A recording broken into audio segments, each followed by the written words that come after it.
BJP అగ్రనేత కేంద్ర హోంమంత్రి అమిత్ షాతో టీడీపీ నేత చంద్రబాబు జనసేన అధినేత పవన్ కళ్యాణ్ మరోసారి భేటీ అయ్యారు. అమిత్ షా నివాసంలో సుమారు గంట పాటు జరిగిన ఈ సమావేశంలో ఏపీ ఎన్నికల్లో సీట్ల సర్దుబాట్లపై చర్చించారు. రాష్ట్ర దేశ ప్రయోజనాల కోసం కలిసి పనిచేయాలని నేతలు నిర్ణయించారు. ఈ సందర్భంగా ఎన్డీఏలోకి టీడీపీని అమిత్ షా ఆహ్వానించారు. ఎన్నికల్లో సీట్ల సర్దుబాటుపై మూడు పార్టీల మధ్య అవగాహన కుదిరినట్లు సమాచారం.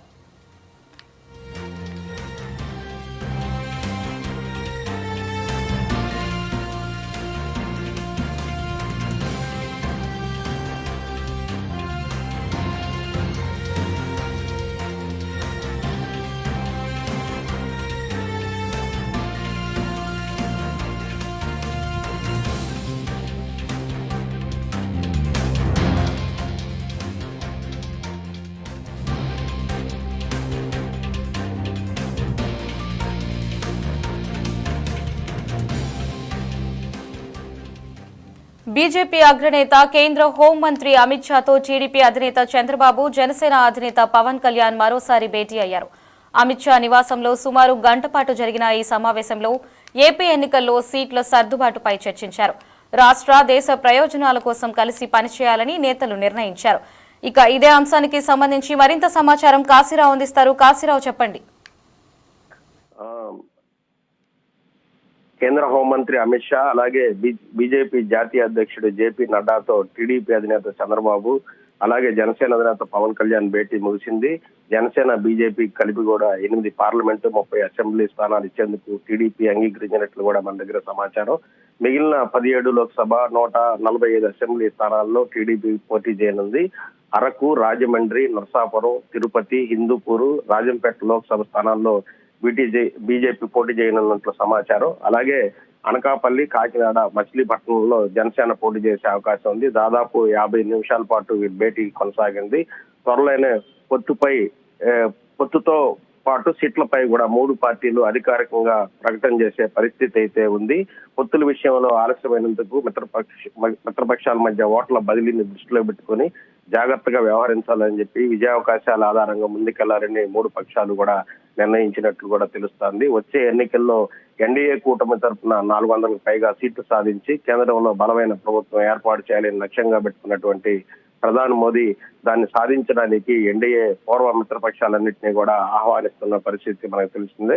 అందులో భాగంగానే తెలుగుదేశాన్ని ఆహ్వానించడంతో చంద్రబాబు ఈ అవకాశాన్ని ఉపయోగించుకున్నారు. అలాగే 5 ఏళ్లలో మిగిలిన రాష్ట్రాలన్నీ ముందుకెళ్తుంటే ఏపీ ఒక్కటే వెనక్కిపోయే పరిస్థితి ఉందని చెప్పి వచ్చే ఎన్నికల్లో తెలుగుదేశం పార్టీ అధికార పగ్గాలు చేపట్టినప్పటికి కూడా కేంద్ర సాయం లేకుండా రాష్ట్రాన్ని ముందుకు నడిపించడం సాధ్యం కాదని ముందు చూపుతోనే చంద్రబాబు నాయుడు కలిసి పనిచేయడానికి అడుగులు వేసినట్లు కూడా ఆ పార్టీ వర్గాలు చెప్తా వస్తున్నాయి. ఆంధ్రప్రదేశ్ లో ఏర్పడిన తొలి 5 ఏళ్లలో చంద్రబాబు చొరవ తీసుకుని విభజన చట్టంలో చెప్పినటువంటి ఐఐటి కావచ్చు, ఐఐఎం కావచ్చు, పెట్రోలియం యూనివర్సిటీ, అలాగే గిరిజన విశ్వవిద్యాలయము, కేంద్ర విశ్వవిద్యాలయము, IIIT, ఎయిమ్స్ కూడా భూములు కేటాయించిన విషయం కూడా మనకు తెలిసిందే. కేంద్ర ప్రభుత్వం కూడా వెంటనే నిధులు మంజూరు చేయడం వల్ల కూడా నిర్మాణాలు జరిగినట్లు కూడా తెలుగుదేశం పార్టీ వర్గాలు గుర్తు చేస్తా ఉన్నాయి. అలాగే గ్రామీణ ఉపాధి హామీ పథకాన్ని కూడా సద్వినియోగం చేసుకుని ఈ సిమెంట్ రోడ్లు నిర్మించిన విషయాన్ని కూడా తెలుగుదేశం పార్టీ వర్గాలు చెప్పడం జరిగింది. ఇప్పుడు కేంద్రంతో సఖ్యతగా ఉంటేనే రేపు రాష్ట్రాభివృద్ధి కూడా జరుగుతుందన్న ఉద్దేశంతోనే తెలుగుదేశం పార్టీ బీజేపీతో పొత్తు పెట్టుకుంది. ఎలాగూ ఎన్డీఏలో జనసేన ముందు నుంచే ఉంది కాబట్టి 3 పార్టీలు కలిసి కూడా రేపు ఎలక్షన్కి వెళ్లే పరిస్థితి అయితే ఉంది. ముఖ్యంగా పవన్ కళ్యాణ్ కాకినాడ ఎంపీగా కూడా పోటీ చేసే అవకాశం అయితే ఉందని చెప్పి ప్రచారం జరుగుతా ఉంది. ఆయన ఎంపీగా పోటీ చేస్తే కేంద్రంలో కూడా మంత్రి పదవి వస్తుంది కాబట్టి ఆయన పోటీ చేసే అవకాశం ఉందని చెప్పి జనసేన వర్గాలు చెప్తా ఉన్నాయి. అయితే పవన్ కళ్యాణ్ అయితే ఇంకా ఎటువంటి నిర్ణయం తీసుకోలేదు. ఆయన ఎమ్మెల్యేగా, ఎంపీగా రెండిట్లో పోటీ చేస్తే కొంత కేడర్ లో కన్ఫ్యూజ్ అయితే వస్తుంది కాబట్టి ఆయన ఎమ్మెల్యేగా పోటీ చేయాలా, ఎంపీగా పోటీ చేయాలనే విషయం కూడా ఇంకా ఆయన నిర్ణయం తీసుకోలేదు. మొత్తం మీద అందరూ ఊహించిన విధంగానే తెలుగుదేశం పార్టీ అలాగే జనసేన, బీజేపీ పొత్తుతో రానున్న ఎన్నికల్లోకి పోటీ చేసే పరిస్థితి ఉంది. అయితే తెలుగుదేశం పార్టీ గాని అలాగే జనసేన గాని బీజేపీ గాని సీట్లకు సంబంధించిన సర్దుబాటులో ఎటువంటి పొరపచ్చాలు లేకుండా పొత్తు సంబంధించినటువంటి చర్చలు సఫలమయ్యాయని మనం చెప్పుకోవాలి. ఇక ఎన్నికల్లో ఈ మూడు సంబంధించినటువంటి పార్టీల ఓట్లు 100% బదిలీ అయ్యేటట్టు కూడా మూడు పార్టీలకు సంబంధించినటువంటి నేతలు కృషి చేయాల్సిన అవసరం ఉందని చెప్పి కూడా ఈ మూడు పార్టీల వర్గాలు భావిస్తా ఉన్నాయి.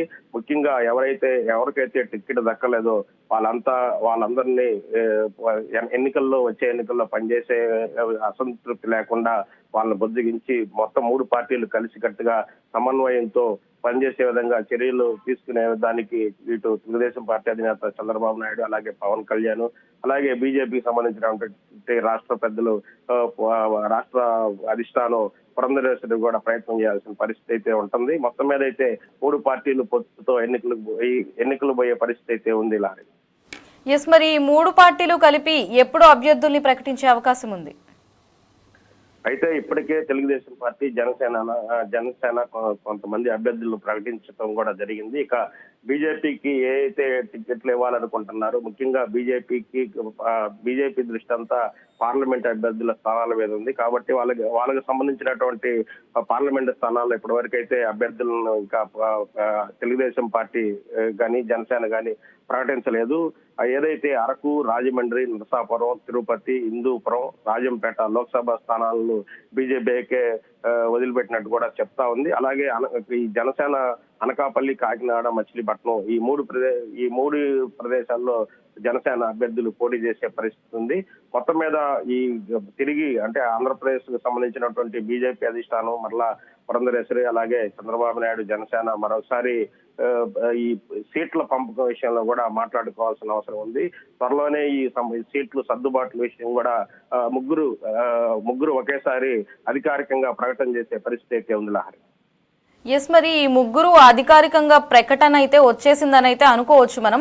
మరి ఓన్లీ సీట్ల సర్దుబాటు గురించే చర్చలు జరిగాయా, లేక ఇంకేదైనా ఇదివరకు చెప్పినట్టు ఏపీ ప్రత్యేక హోదా గురించి కావచ్చు, లేదంటే రాజధానిని ప్రకటించడం వంటి అంశాలపైన కూడా ఏమైనా చర్చలు జరిగాయా?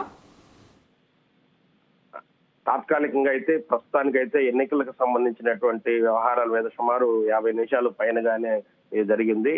అంటే ఎన్నికల్లో తెలుగుదేశం పార్టీ గాని, జనసేన గాని, బీజేపీ గాని అనుసరించాల్సిన వ్యూహాలు, వైసీపీ సంబంధించినటువంటి వ్యూహాలకు సంబంధించి ఎత్తులు, పై ఎత్తులు, ఇటువంటి విషయాల మీద కూడా చర్చకు వచ్చినట్లుగా కూడా తెలుస్తుంది. ముఖ్యంగా తెలుగుదేశం పార్టీ 2014లో తెలుగుదేశం పార్టీ బీజేపీ పొత్తులో ఉన్నప్పుడు ఆంధ్రప్రదేశ్ రాష్ట్రానికి సంబంధించినటువంటి అభివృద్ధి పనుల విషయంలో కూడా వాళ్ళు చర్చించినట్లు కూడా తెలుస్తా ఉంది. ఇక వచ్చే ఎన్నికల్లో తెలుగుదేశం పార్టీ, జనసేన, అలాగే కేంద్రంలో బీజేపీ అధికారంలో వస్తే ఏ విధంగా కలిసి పనిచేయాలి, అలాగే స్పెషల్ స్టేటస్ కు సంబంధించి కూడా కొంతమేర అయితే చర్చలు జరిగింది. ఇక రాష్ట్రంలో అభివృద్ధి కానీ, అలాగే రాజధాని అంశాలను కూడా చర్చించినట్లుగా కూడా తెలుస్తుంది.